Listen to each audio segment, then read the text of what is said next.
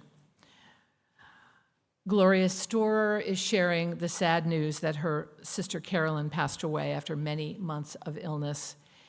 Gloria says that she misses her greatly. We send our love and care to Gloria at this time. Also, a sad note that Alicia Taylor's mother, Susan Kinney, passed away early Saturday morning, surrounded by family. Alicia was able to fly to Texas to be with her as she moved on to whatever comes next. We send our love and hold Alicia and her family in our hearts. Let us pause for a moment for all the joys and sorrows that are present in our community this morning, whether spoken aloud or remaining unspoken.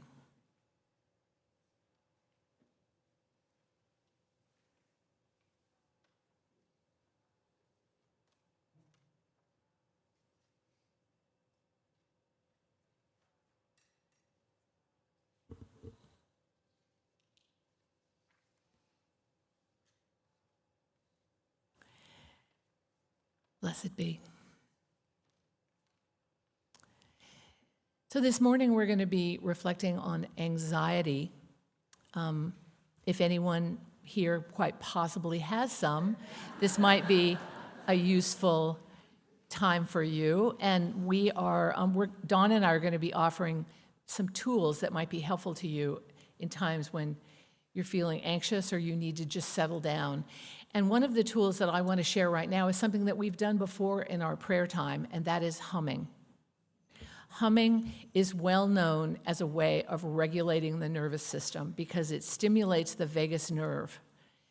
And it's just it's one of my morning practices. So we're good hummers in this congregation, so we're going to welcome new people and new hummers into our space. So what we're going to do in a minute is we're going to take a few deep breaths together, and then I'm going to initiate the humming. I encourage you to hum low in your belly. That's where the vagus nerve starts out. And let it resonate throughout your body. You can pick whatever pitch you want. You can change the pitch, and you can breathe at your own pace. So we're going to hum together for a while.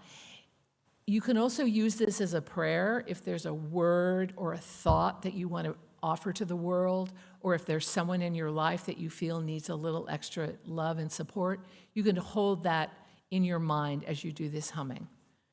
So we'll take a few deep breaths together. I'll initiate the humming. Hum low in your belly, whatever pitch you want. Breathe at your own pace.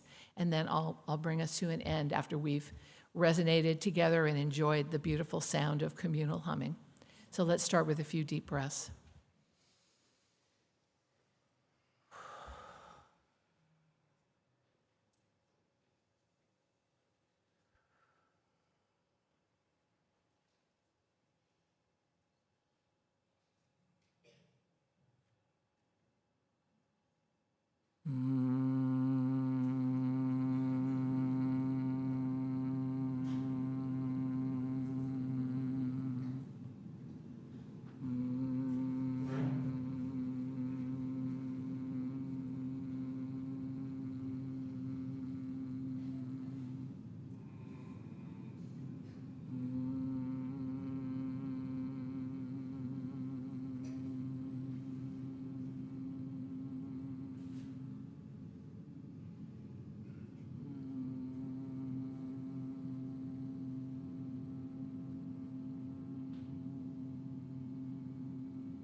One last breathful.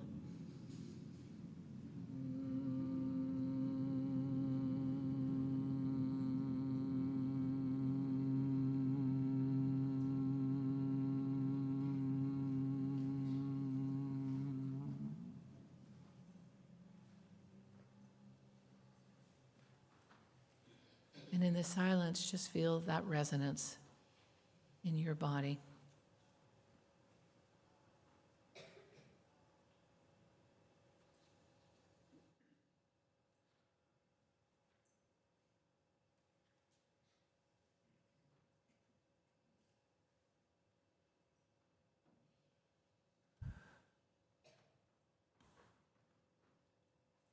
Amen. Joe, can you turn on my lavalier? Another important practice, of course, is breathing. And a hymn that we all love that we haven't done in a while is called Meditation on Breathing. So we're going to sing that together. It's got 3 parts, but you can relax because you can pick whatever part you want, and there's a part that only has 1 note. So the choir, some choir members are going to come up and help with this song. Come on up, guys. Brave souls. Yay, thank you. All right, so our first part is breathe in, breathe out, and Irina's playing the note. So it just goes like this. Breathe in, breathe out, breathe in, breathe out, breathe in, breathe out. Keep going.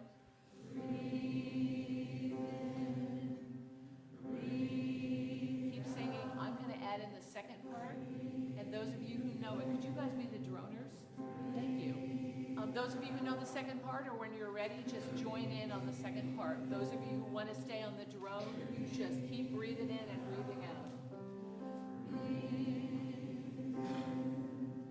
I breathe in peace when I breathe out. I breathe out love when I breathe in. I breathe in peace when I breathe out. I breathe out love when I breathe in. I breathe in peace when I breathe out. I breathe out love when I breathe in. When I breathe in, I breathe in peace. When I breathe out, When I breathe out love. when I breathe in, When I breathe in, I breathe out peace. when I breathe out, When I breathe out, I breathe out love. when I breathe in, When I breathe in, I breathe in peace. when I breathe out, When I breathe out, I breathe out love. when I breathe in, I breathe in peace. When I breathe out, I breathe out love. Breathe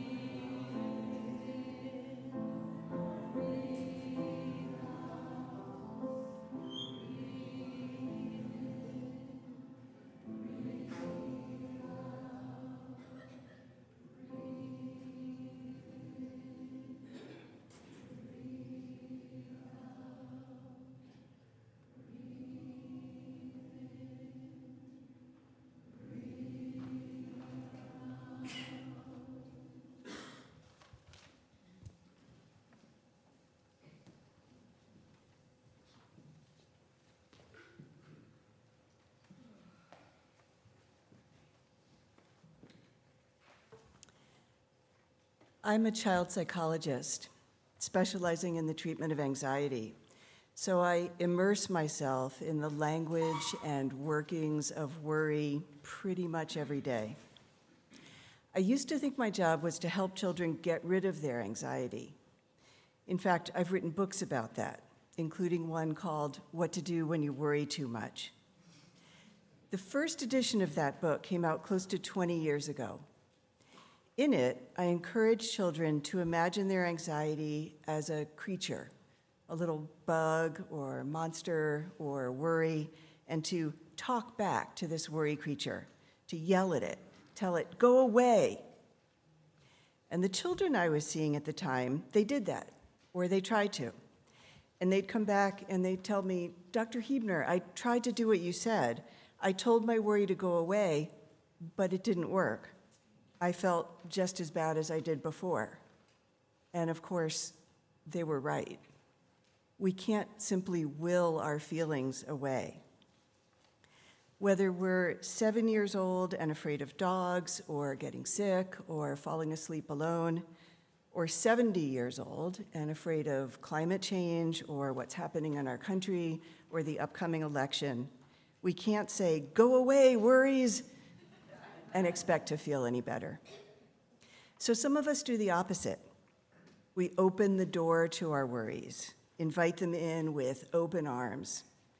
When a worry comes to mind, we sink into it. We talk about it, fret about it, give it all the time it needs.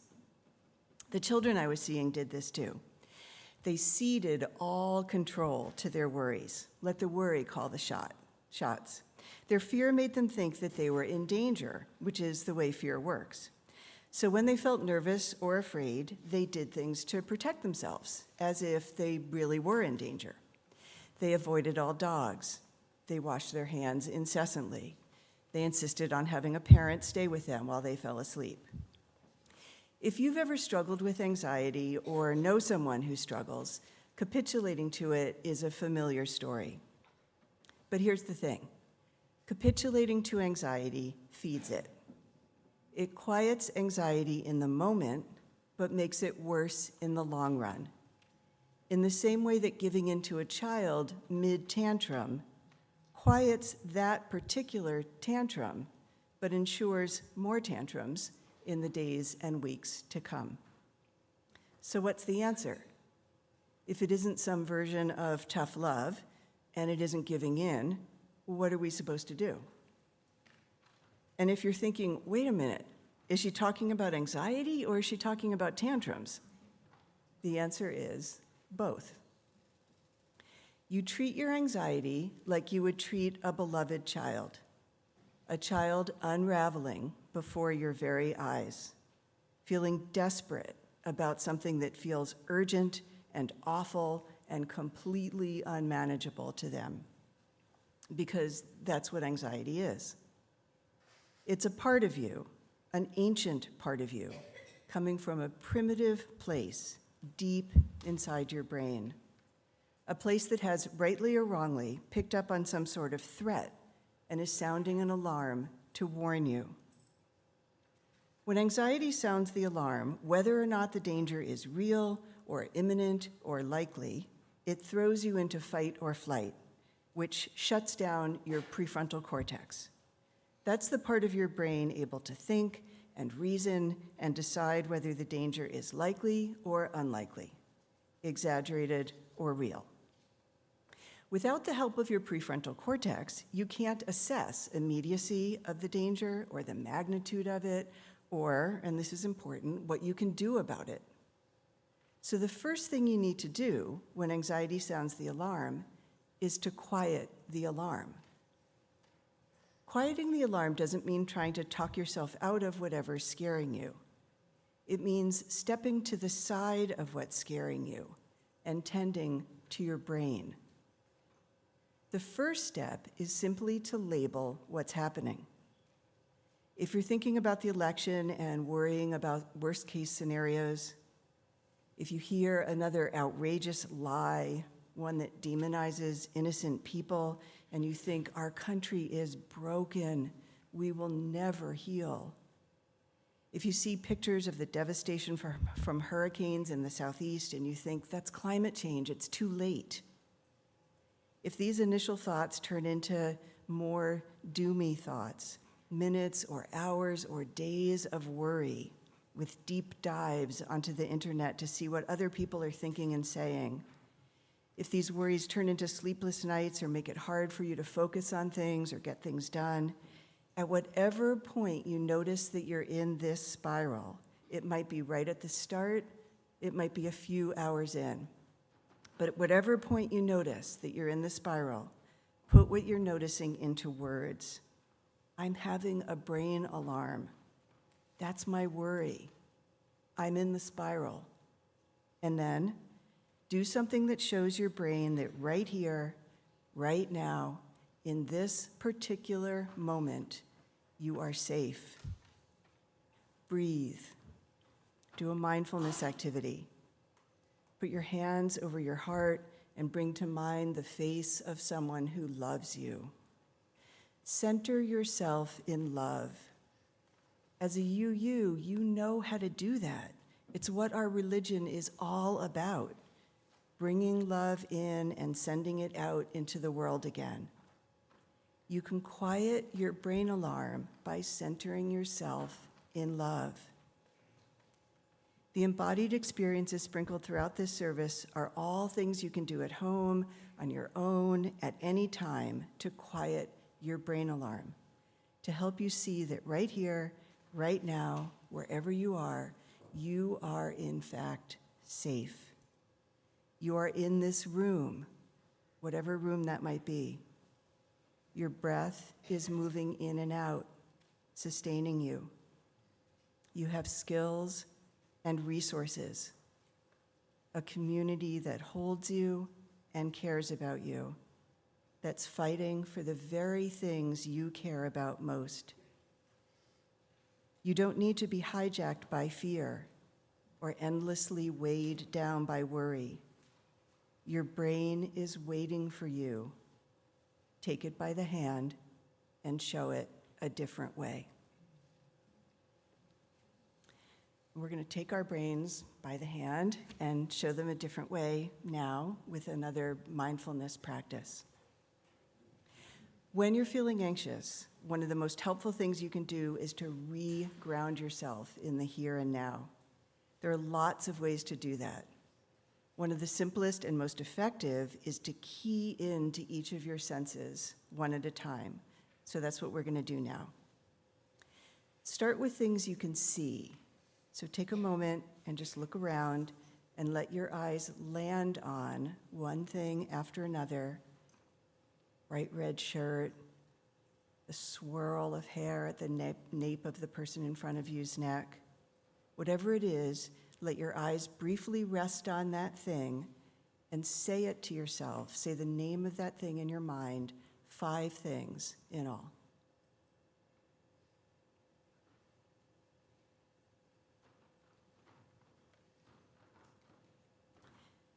Then close your eyes, if that's comfortable for you, or soften your gaze, and start paying attention to sound. What are 4 sounds you can hear? Someone clearing their throat, the rustle of a blue sheet. 4 sounds, saying each one as you hear it.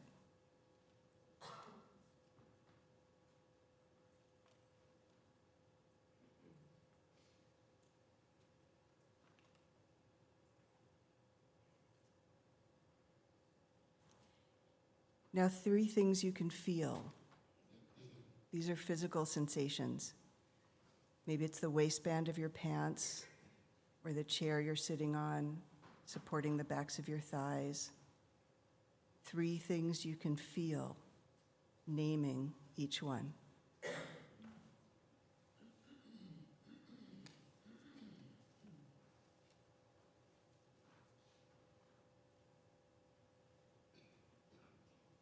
Breathe in deeply and notice what you smell. There are going to be just 2 of these. Breathe deeply. If you can't smell anything, you can raise your arm to your face and breathe in your shirt or your skin. 2 smells, naming each one.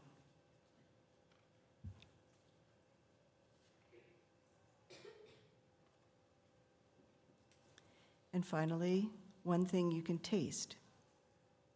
You might run your tongue over your teeth. Maybe you taste the remnants of your morning coffee or the mint of your toothpaste. One thing you can taste. With your eyes still closed or softened, let yourself remember 5 things you can hear. 5 things you can see, 4 things you can hear, 3 things you can feel, 2 things you can smell, 1 thing you can taste. You are here in this exact moment, in this room, in your precious body. You are safe. And when you are ready, you can open your eyes.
That was beautiful.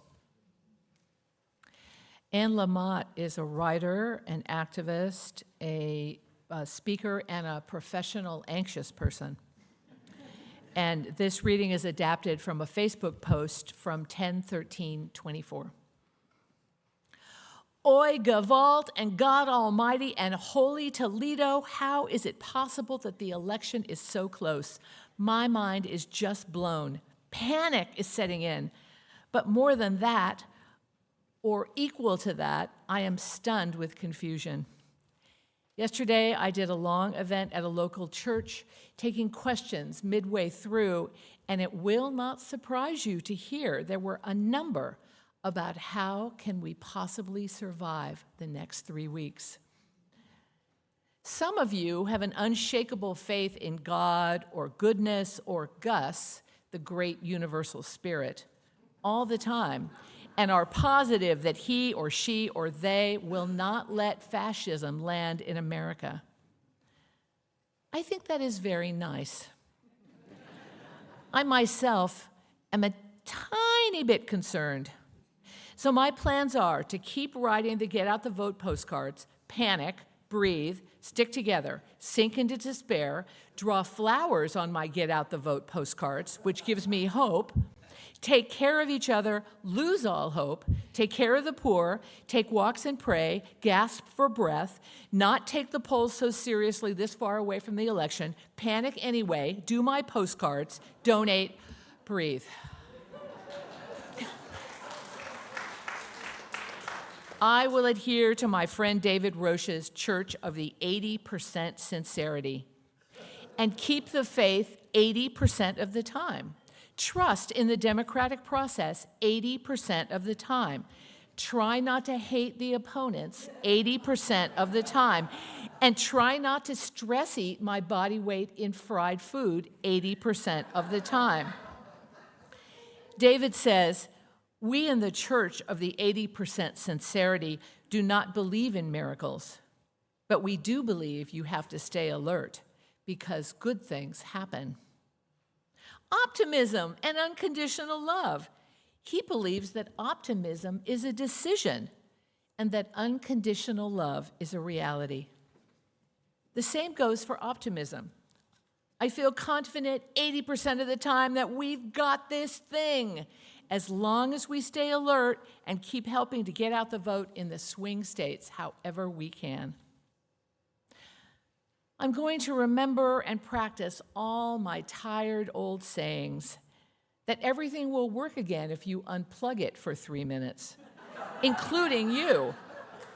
That laughter is carbonated holiness, that hopes begin in the dark. The stubborn hope that if you just show up and try to do the right thing, the dawn will come. You wait and watch and work. You don't give up. Also, I will be practicing the school of yoga that I developed in my 20s called prone yoga. You simply lie down a lot and breathe, or doze, or as it is expressed in the scriptural texts, you maintain the prone. So what I'm trying to say is, I think we've got this. Take the action and the insight follows. Help get out the vote however you can. Try not to obsess about each day's polls 80% of the time. Watch hilarious movies. Practice prone yoga. Take care of the poor. In other words, fill a couple of bags and take them to your local food bank. Stick together. And remember Dr. King saying, don't let them get you to hate them. Don't let you get them to hate them. Because this strips you of your center, your power, your usefulness. Plus, thank God and few, we are all in this together. Amen.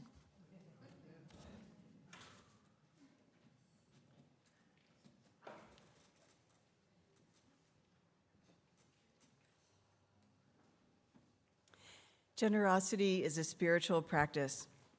This congregation has the practice of giving away half of every Sunday's offering to an organization working to make a difference in the world. Our partner for the month of October is the FEA Nature Center.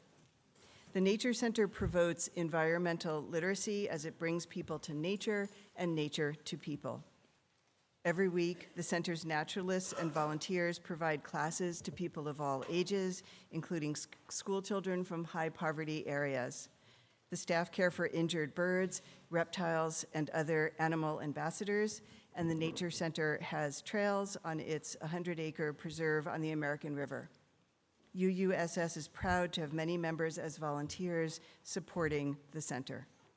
The Nature Center receives no county or government funding, only donations and grants.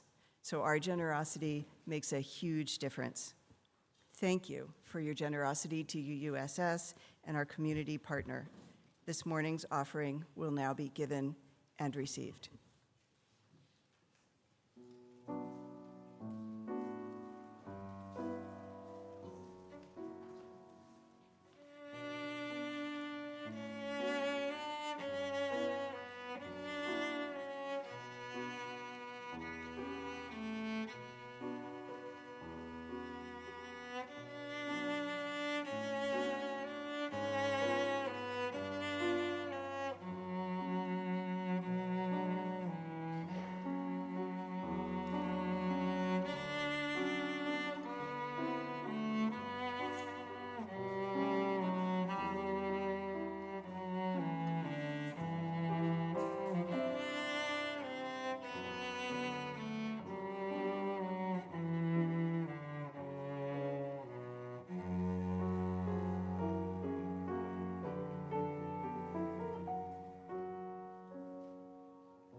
As our ushers come forward, please join me in speaking our unison words.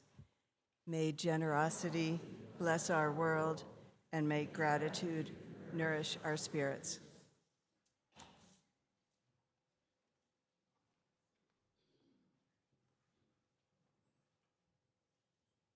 have one more embodied practice that I want to share this morning. And this is a great one if you're waiting in line, or if you're sitting in church, or any time where there's quiet and maybe your mind is filled with difficult thoughts. And it's simply pedaling your feet. So sit in your chair, feel your body in your chair, and rest your hands comfortably on your thighs. And you're just gonna push down with one foot while lifting up the heel of the other foot. So here you can see me doing it. I'm pushing here, and then I'm pushing here. So you're doing that as you're sitting, but it works really well in the supermarket. So you're gonna breathe in as you lift up, and then you're gonna breathe out as you push down.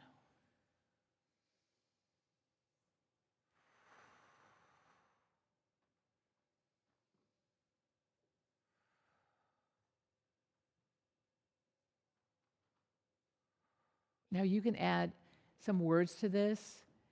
We did breathing in peace, breathing out love. You could say, I am peace as you push down. And then you could push down on the other side, I am love. Breathing in and pushing down. Breathing in and pushing down.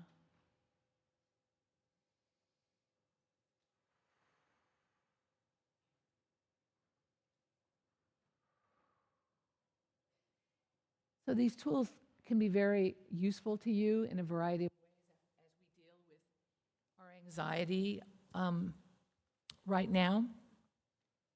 So on that theme, I got to be honest with you. Sometimes I just want to put my head in the sand and bury it as deep as I can. I don't want to pay attention to anything about the election. I just want to get through it. Maybe I'll pick my head up for air on November 6th and look around and see if it's safe. But what I really want to do is avoid the whole thing. Of course, I want to avoid feeling anxious, which of course is the most reasonable feeling that anyone can have right now, given the state of our country and our world. That's why I chose to focus this service today on anxiety.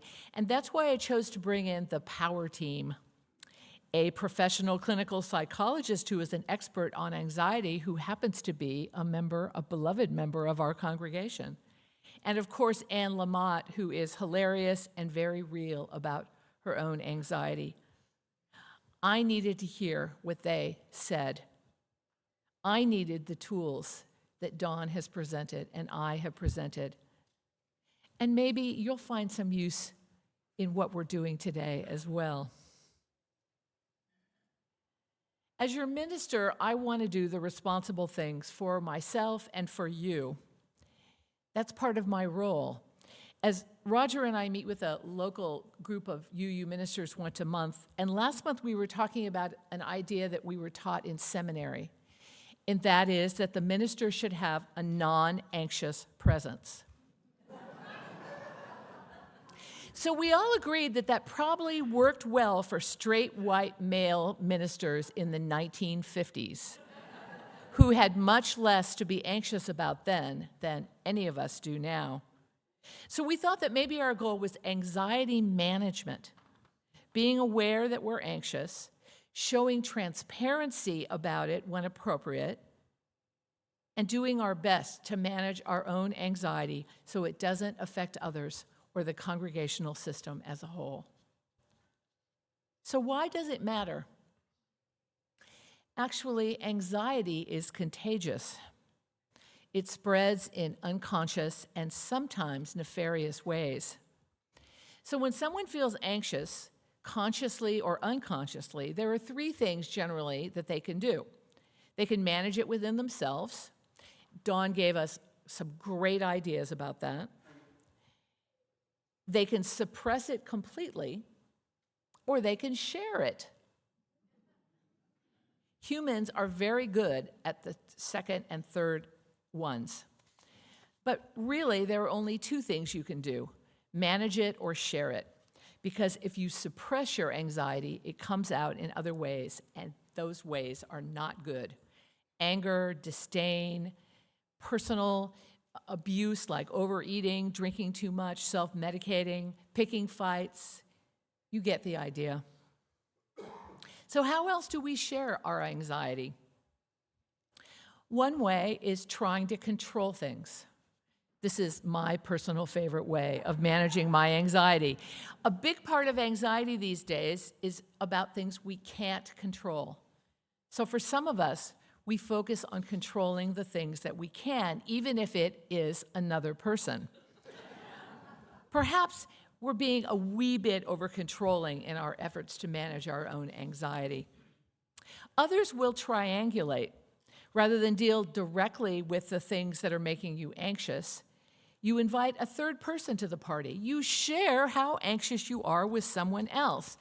Or in the case of things like gossip, if you have a complaint about someone, instead of finding a productive way to share that, you tell everybody else what a terrible person that other person is. So in these anxious times, anxiety can actually be free-floating. What I mean by that is that people will find odd and unrelated things to be anxious about. Perhaps you or someone in your life has expressed anxiety about something that doesn't really feel that important. Maybe your spouse is all upset about some random thing that doesn't seem that important. Free-floating anxiety needs a place to roost. Roger and I do that in our check-in about somebody coming to us. It's like, is that free-floating anxiety that really silly thing that person's very upset about? Beyond our own needs for sanity and functioning, this idea that anxiety is contagious is why it's so important to learn how to manage your anxiety, and why it's so important to offer extra grace to ourselves and each other in these times. Extra forgiveness. I will do my best to offer that to you if you can do your best to offer it to me. So being anxious is not only hard on ourselves, but challenging for others. Oh, shoot, what am I doing? I just made you anxious about making other people feel anxious. This whole sermon is supposed to be about helping you with anxiety. But here's the good news. There really is good news. We have everything we need to manage our anxiety and get through the next 3 weeks and whatever comes after. Everything we need. We have all the tools and ideas that Dawn and I shared with you today. I'm sure you have other things that you do in your life to manage. We have medication if that is something that you need. There is no shame in taking control, helping your out-of-control brain. We have each other and our beautiful world, which points to another anxiety management tool that I want to propose, and that is to look for the good, intentionally. The good is everywhere, in nature, in other people, in music, in art. It is everywhere. There are sources of calm, reassurance, and love everywhere. You just have to look for them. If you want to see negative anxiety-producing things, if that's all you want to focus on, it's not going to be hard. But I encourage you to shift your view away from screens, away from the negative thinking, and look for the good. And then, of course, there is faith, the rock-solid foundation of your core beliefs. 2 weeks ago, I was quite forceful with you in encouraging you to find a belief that can ground and sustain you. These are the times when we need this faith. So we have mindfulness, very important, but we also have to have faithfulness. We must be full of faith, whether it's in God, in love, in interconnection, in the power of nature, or in the human capacity for goodness. Whatever grounds or sustains you, you must be full of faith. And of course, we must have faith in love. Faith that love is more powerful than hate. Faith that love really, really, really does conquer all. Faith that love will always be there. As Dawn shared with you, when anxiety arises, name it and then center yourself in love, because love is always there for you. Friends, these are anxious times for really good reason, but I will not allow myself to be overcome. I know we have everything we need to manage our anxiety and get through this period and get through whatever comes next. More than get through, we have everything we need to thrive. I'm going to pull my head out of the sand and look around to see the goodness. I'm going to pull my head out of the sand and draw strength from my faith and believe in the power of love to transform and heal. And I'm going to pull my head out of the sand and I'm going to look at you, all of you, every one of you, because I know that we are in this together. I know that we are not powerless at all, but powerful in our faith and in our love. And that will make all the difference.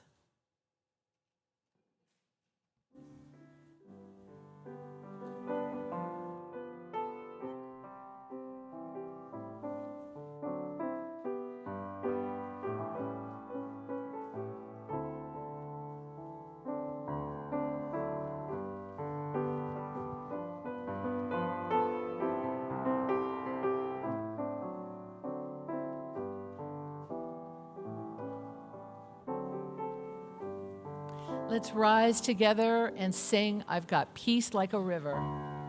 I've got peace like a river. I've got peace like a river. I've got peace like a river in my soul.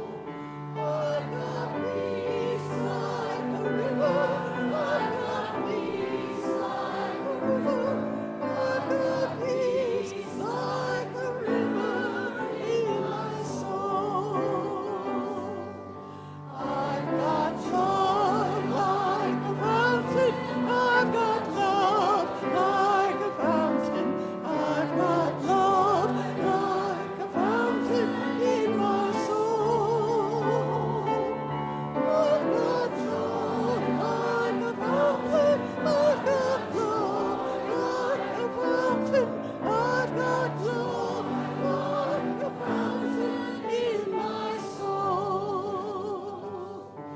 I've got love like an ocean. I've got love like an ocean. I've got love like an ocean in my soul. I've got love like an ocean. I've got love like an ocean. I've got love like an ocean in my soul. I've got strength like a mountain. I've got strength like a mountain. I've got strength like a mountain in my soul. I've got strength like a mountain. I've got strength like a mountain. I've got strength like a mountain in my soul. I've got peace like a river. I've got peace like a river. I've got peace like a river in my soul. I've got peace like a river. I've got peace like a river. I've got peace like a river in my soul.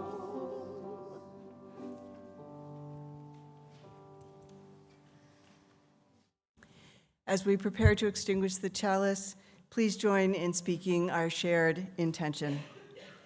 We extinguish this flame, but we carry the light, love, and commitment of this gathering into the days to come.